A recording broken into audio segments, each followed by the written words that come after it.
Welcome to day 15. Today I wanted to introduce you to Japanese artist Hokusai.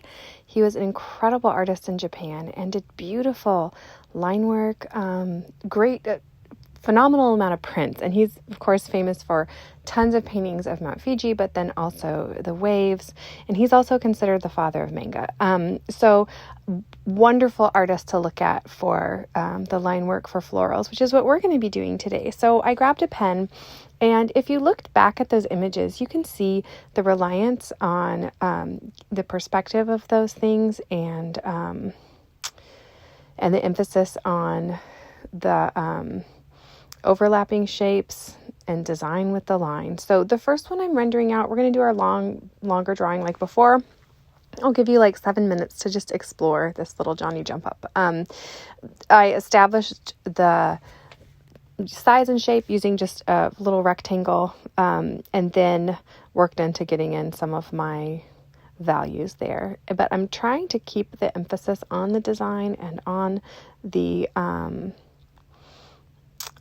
forms overlapping and just getting that perspective in there. So you can see it has such a fun little gesture. So you have 6 minutes for this. I think 6 or 7 minutes. I can't remember. I'm sorry. So 6 or 7 minutes for this drawing, and then we'll do some quick studies. So do a little box around it first. Find the gesture. It's a fun gesture. It's almost like the top petals are indicating one direction and the other petals are kind of like, another. It's very cute. And then look for those proportions and the angles in there, and think of everything you learned on ellipses to get those petals really in perspective the right way. And then begin looking for those values and have fun with your design. So think of the way the leaves are going around it and orchestrate those in a way that's interesting to you. Your job as the artist is the editor. You get to emphasize what about this, is really interesting to you, or make it interesting. We can take the common everyday things and really kind of show people the value, and that really, for lack of a better phrase, stopping to smell the roses. It's so much of what we do. And I can't tell you how lovely it was just to sit there and contemplate this flower for a more extended period. And when the sun would hit the petals, it became almost iridescent. There's little sparkles and things, and it's just, it's really nice. So have fun with that. Establish all your proportions and your, the perspective of this, get those boundaries in there, and then work towards your details and your lights and darks and play with the design and just enjoy this flower. If you have some flowers around you, feel free to pop the video off and draw your flowers. All right. And then we'll do a couple of 2-minute studies after this. So enjoy this, and I'll be right back for some more quick flower studies.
Great job. Look for anything that you want to pop forward. Give that the dark accents, heavier, darker lines. Let the things that you want in the back fade to the back. And now I'm going to start with those quick studies. So just taking a couple minutes, I've started with these cute little calendulas. And you can see really how they are, based on that ellipse shape. And if you really quickly get that ellipse in first, it is much easier to indicate the petals because you know where they're going. So start with getting the ellipse in there and then just work around that and put in your petals. We're not aiming for a lot of detail. These are going to be quick. And okay, so just fun shapes. This is a fun one because the hummingbirds love this one because it's got that tube shape. And I'm sorry, not much of it showed up in the video, but I'll have the picture of it for you to sketch. Okay, and then these ones, once again, we're operating on the ellipse. Even if you just look here on the video, you can see all those ellipse shapes just going into space. It's just really cool. So there you have it. That's a wrap. You'll have 2 minutes for each of these. Again, start with that foundational ellipse at the top where the edges of the petals all are, and then do the ellipse for the bottom on the inside, and then just begin indicating petals. We don't have to count every petal. Squint your eyes, see which ones are standing out. Great work.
Okay, this wraps up day 15. Thank you so much for joining me. See you tomorrow.